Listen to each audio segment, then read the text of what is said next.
Teaching tips and ideas. अस्सलाम वालेकुम and welcome to my channel teaching tips and ideas. I hope आप सब खैरियत से होंगे, तंदुरुस्त होंगे और मज़े में होंगे। आज मैं आपको बहुत ही इंटरेस्टिंग चीज़ जो है वो बताने वाली हूँ। स्पेशली वो मदर्स जो बच्चों को जब 3 नंबर्स करवाती हैं तो बहुत ज़्यादा परेशान होती हैं, क्योंकि बच्चे आफ्टर 9 और 10 जब 10 नंबर तक आते हैं तो उसके बाद बच्चों को समझ नहीं आती है कि 10 के बाद कौन-सा नंबर आता है, और जब जो भी नंबर आता है उसको हम किस तरीके से, जब हमारे पास 2 पोर्शंस होते हैं टेन्स और वन्स का, तो उसमें हम उसको किस तरीके से लिखते हैं। बच्चे यूजुअली जो हैं वो वन्स जो नंबर है या जो यूनिट्स हैं उनको टेंस में लिख देते हैं, और टेंस को जो है वन्स में जो है ना वो लिख देते हैं। लाइक अगर उन्हें 10 लिखना है तो 1 10 1 एंड 0 नहीं लिखेंगे, इस तरफ 0 लिख देते हैं और दूसरी तरफ 1 लिख देते हैं। और 12 जब लिखते हैं तो 2 पहले लिख देते हैं, 1 बाद में लिख देते हैं, जो कि 21 बन जाता है। ये कॉन्सेप्ट बच्चों को समझ में नहीं आता। तो इस कॉन्सेप्ट को क्लियर करने के लिए मैंने कुछ एक्टिविटीज़ प्रिपेयर की हैं बच्चों के लिए, जो आपको बहुत ज़्यादा हेल्प करेंगी, और बच्चों को आप बहुत इजीली जो है वो 3 नंबर्स जो हैं वो इंट्रोड्यूस करवा सकते हैं, और उस एक्टिविटी के थ्रू बहुत अच्छे से एक्सप्लेन कर सकते हैं, उन्हें कॉन्सेप्ट दे सकते हैं कि 1 10 एंड 1 यूनिट और 1 1 makes 11, 1 10 and 1 unit makes 11, 1 10 and 2 makes 12, 1 10 and 3 makes 13। इस तरह से कॉन्सेप्ट देंगे। अच्छा देखिए, ये कुछ चीज़ें हैं जिनकी हमें ज़रूरत पड़ेगी। ठीक है, pencil, scissors, scale, marker, glue. ये एक पूरी जो है ना बीड्स की आपको स्ट्रिंग मिल जाएगी, बहुत इजीली अवेलेबल होती है। आप जाकर वहाँ से, जिनके पास धागे मोती वगैरह मिलते हैं ना, जिनके पास लेसेस होती हैं कपड़ों की, उनके पास से आपको इजीली ये मिल जाएगी। ठीक है, तो ये आप पूरी स्ट्रिंग खरीद सकते हैं आराम से, बहुत रीजनेबल होती है। उसके अलावा मेरे पास एक चार्ट शीट थी। ठीक है, इस पर पहले से ही मैंने कुछ बीड्स जो है ना वो इस तरह से देखिए लगा के रखे हुए हैं। ठीक है, बाकी मैं आपको लगा कर बताऊँ कि किस तरह और किस तरह इनकी कटिंग करनी है। तो ये हम सब चीज़ें हैं जो हम ये यूज़ करेंगे। अच्छा देखिए, मॉन्टेसरी में जब हम बच्चों को टीन्स का कॉन्सेप्ट देते हैं तो उसके लिए हमारे पास एक स्पेसिफिक मटेरियल होता है जिसे हम यूज़ करते हैं ये कॉन्सेप्ट देने के लिए। लेकिन क्योंकि आपके पास घरों में वो मटेरियल मौजूद नहीं है और कॉस्टली भी पड़ता है, बहुत सारे पेरेंट्स ऐसे हैं जो परचेज़ नहीं कर सकते, तो उनके लिए मैंने बड़ा ईजी सा एक ये तरीका किया है कि मेरे पास एक कार्ड शीट थी, उसको मैंने हाफ पोर्शन में करके, ठीक है, उसके एक हाफ पे मैंने इस तरीके से टी लिख दिया और यहाँ ओ लिख दिया। T represents tens and O represents ones, ठीक है, जिन्हें हम यूनिट्स भी कहते हैं। अब उसमें हमने ये पूरे जो है ना 1 1 1 1 पूरे यहाँ तक लिख दिया है। 1 2 3 4 5 6 7 8 9 टाइम्स हमने यहाँ 1 लिखा, और यहाँ पे हमने इसी तरह 9 टाइम्स जीरोज लिख दिए। ठीक है, अब ये रिप्रेजेंट कर रहा है टेंस को। ठीक है, अब जब हम बच्चे को ये बताते हैं कि 11 किस तरह बनता है, जो कॉन्सेप्ट हम बच्चों को देते हैं वो किस तरीके से देते हैं, वो मैं अब आपको बताती हूँ इस मटेरियल के थ्रू। ठीक है, क्योंकि हमारा जो 10 बोर्ड होता है, 3 बोर्ड होता है, वो इसी तरह का होता है, उसमें इसी तरह 1010 होता है। अब हम बताएंगे कि हम बच्चों को किस तरीके से जो है ना वो 11 नंबर इंट्रोड्यूस करवाते हैं, 11 12 13 एंड टिल 19 हम किस तरह से बताते हैं। अच्छा ये देखिए, ये मैंने आपको बताया था कि इस तरह से मैंने 10 बीड्स 1 2 3 4 5 6 7 8 9 10 बीड्स जो हैं वो एक चार्ट पेपर पे लगाकर अब मैं इसकी कटिंग कर लूँगी इस तरीके से। ठीक है, और इस तरीके से, तो ये हमारे पास 10 बीड्स की एक बार बन गई है। ठीक है, जो कि बच्चों के लिए बहुत ज़्यादा इजी हो जाता है उन्हें कॉन्सेप्ट देना कि टेंस क्या होते हैं। ठीक है, उसके अलावा ये मेरे पास कुछ सेपरेटली बीड्स रखे हुए हैं जिनसे हम बच्चों के बाकी के जो नंबर्स हैं वो यूनिट्स का कॉन्सेप्ट देंगे इन बीड्स के साथ। ये मेरे पास कुछ पहले से ही मैंने प्रिपेयर करके रखे हुए कार्ड 1 से लेके जो है वो 9 नंबर तक। ठीक है, अब हम क्या करेंगे, इन सब नंबर्स को लाइन से यहाँ रख देंगे सीक्वेंस के साथ। 1 2 3 4 5 6 7 8 एंड 9। पहले हम बच्चे से पूछेंगे व्हाट नंबर इज दिस, बच्चा आपको बताएगा this is 10।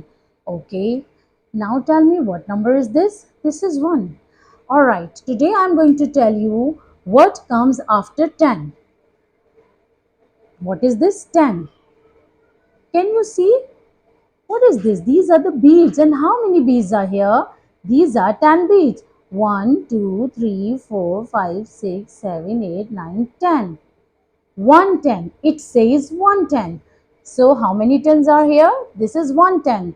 I will keep it here. 110. ये कितने 10 है? 110 है, तो मैंने 110 को यहाँ रख दिया. अच्छा, अब मैं यहाँ से इसमें अगर 1 नंबर को ऐड कर देती हूँ यहाँ पर, ये कौन सा नंबर बन जाता है? सी 110 and what number is this? 1. 110 and 1 makes 11. 110 and 1 makes 11. Okay, इसी तरह मैं अगर 2 को ऐड कर देती हूँ इसमें, 12. 110 and 2 makes 12. इसी तरह से आप कंटिन्यू करेंगे. 110 and 3 makes 13. 110 and 4 makes 14. 110 and 5 makes 15. In numbers को आप यहाँ लाते रहेंगे और इनको यहाँ रखकर बच्चों को बताते रहेंगे और उन्हें ये कॉन्सेप्ट मिलेगा कि 110 is a bar of 1. 110, this is 110. ये जब 10 बीड्स एक जगह पर होते हैं, दैट इज कॉल्ड 110. और ये जो हमारे सेपरेट बीड्स होते हैं, ये कहलाते हैं यूनिट्स. 11 का कॉन्सेप्ट देंगे तो इसी तरह से देंगे. 110 and 1 makes 11. 110 and 2 makes 12. 110 and 3 makes 13. इसी तरह हम ये 3 बीड सेपरेटली रख लेंगे. 13. आप इस पिक्चर में क्लियरली देख सकते हैं कि हम किस तरह ये एक्सरसाइज करवाते हैं. ये एक एक्टिविटी है जिसमें हम बच्चों को नंबर्स लिखना बताएंगे. कॉपी में हम किस तरह से लिखते हैं. बच्चों की कॉपी में हमेशा इस तरह से बॉक्सेस मैथ्स की कॉपी में होते हैं. तो आप उसमें क्या करेंगे कि एक ऊपर हाउस जो बनाया हमने, हम उनको ये बता देंगे this is that house for tenth, this is the house for ones. तो हमारे क्योंकि यूनिट्स या हमारे वंस जो हैं वो एक ये सारे इस वंस वाले पोर्शन में आते हैं और यहाँ पे इतनी स्पेस नहीं है कि हम टेंस को भी यहाँ पे जगह दें, तो इसलिए उनके लिए एक अलग हाउस होता है.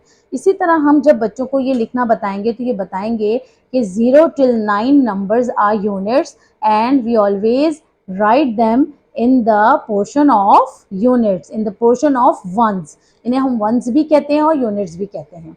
इसी तरह बच्चा जब पूरी राइटिंग कर लेगा 0 से लेकर 9 तक, तो उसे ये हमने बताना है कि 9 के बाद कैटेगरी चेंज हो जाती है और हम फिर जो 10 नंबर है वो हम अपने नेक्स्ट क्या उसमें लिखते हैं, हाउस में जाते हैं, नेक्स्ट लाइन में जाते हैं, वहाँ से स्टार्ट करते हैं और टॉप से स्टार्ट करते हैं. अच्छा, अब हमने यहाँ पे देखिए, यहाँ हमने बच्चों को बता दिया, ठीक है, कि 0 से लेकर 9 तक जो होते हैं वो यूनिट्स होते हैं और ये जो यूनिट्स या वंस, ठीक है, हम इन्हें यूनिट्स भी कहते हैं, हम इन्हें वंस भी कहते हैं. तो हम वंस वाले पोर्शन में ये जितने भी नंबर्स हैं 0 से लेकर 9 तक लिखेंगे.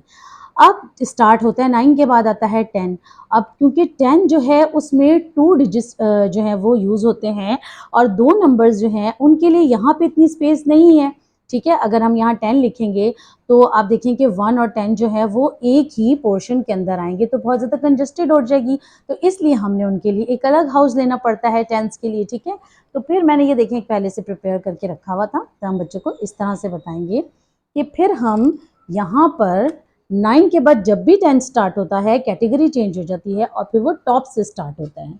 तो हम यहाँ पर लिखेंगे 10 में जो 1 है यहाँ आएगा और जो 0 है, 0 क्योंकि ऑलरेडी बताया हुआ है हमने बच्चों को कि वो यूनिट में आता है, वंस में आता है, हम वंस वाले पोर्शन में 0 को लिखेंगे. इसी तरह हम बच्चों को बताएंगे what comes after 10, after 10 what comes 11. So 1 and 1 unit makes 11. Okay, just like that 1 and 2 unit makes 12. 110 and 3 unit makes 13. 110 and 4 units make 14. 110 and 5 makes 15. 110 and 6 makes 16. 110 and 7 makes 17. 1, 10 and 8 makes 18. 1, 10 and 9 makes 19. On 19, when the 19 number comes, we will stop here because the new category will start. That would be of number 2. What comes after 1? बच्चा बताएगा आपको कि 1 के बाद 2 आता है और हमारी कैटेगरी यहाँ पे चेंज हो जाएगी। फिर हम इसी तरह का एक हमारे पास स्लिप होगी जिसपे हम इसी तरह बच्चों को लिख के देंगे 2 और हम कहेंगे ये अब ये 2 टेंस की लाइन स्टार्ट हो गई है। ये वाली 1 टेंस की लाइन थी, अब 2 टेंस की लाइन स्टार्ट हो गई है। 3 टेंस, 4 टेंस, 5 टेंस इसी तरह चलता रहेगा और इसी तरह हम उनको बताएंगे कि यूनिट्स हमारे जो हैं वो वंस वाले पोर्शन में आएंगे और जो हमारे टेंस हैं आइदर दैट इज़ 1, 2, 3, 4, 5 टेंस वो सब हमारे टेंस के पोर्शन में आएंगे। आई होप आपको बहुत अच्छे से ये टेक्निक समझ आ गई होंगी और आप बहुत अच्छे से बच्चों को ये कॉन्सेप्ट दे सकते हैं कि हम कैसे टीन नंबर्स बनाते हैं और कितना इजी होता है उनको जब हम 2 पोर्शंस में लिखते हैं, टेंस में और वंस में, तो बच्चा खुद ब खुद समझ जाएगा कि किस पोर्शन में टेंस आएंगे और किस पोर्शन में वंस आएंगे। Thank you so much for watching my video. इसी तरह मेरे साथ बने रहिए और इसी तरह मेरे वीडियोज़ को लाइक करें, कमेंट करें, शेयर करें, मेरे चैनल को सब्सक्राइब करें जिन्होंने अभी तक सब्सक्राइब नहीं किया है और प्लीज़ आपके कमेंट जो है बहुत ज़्यादा मोटिवेट करते हैं, आपकी भेजे हुए मैसेजेस बहुत ज़्यादा मोटिवेट करते हैं जिसकी वजह से और कुछ नया करने को और नई चीज़ें आप लोगों के लिए लेकर आने को दिल चाहता है। इसी तरह कोई भी आइडियाज़ हो या कहीं पे भी आपको अपने बच्चे को टीच करने में, कुछ सिखाने में कोई डिफ़िकल्टी हो रही है तो प्लीज़ हमारे साथ शेयर करें। हमें ज़रूर बताइए कि आप किन चीज़ों को बच्चों को पढ़ाते हुए किन चीज़ों को प्रॉब्लम्स को फेस करते हैं ताकि हम आपको उनसे उनको सॉर्ट आउट करने का और उन प्रॉब्लम से निकलने के सॉल्यूशंस बता सकें। Thank you so much once again. अपना और अपने घर वालों का ख्याल रखें, खुश रहें और खुशियाँ बांटिए। अल्लाह हाफिज़।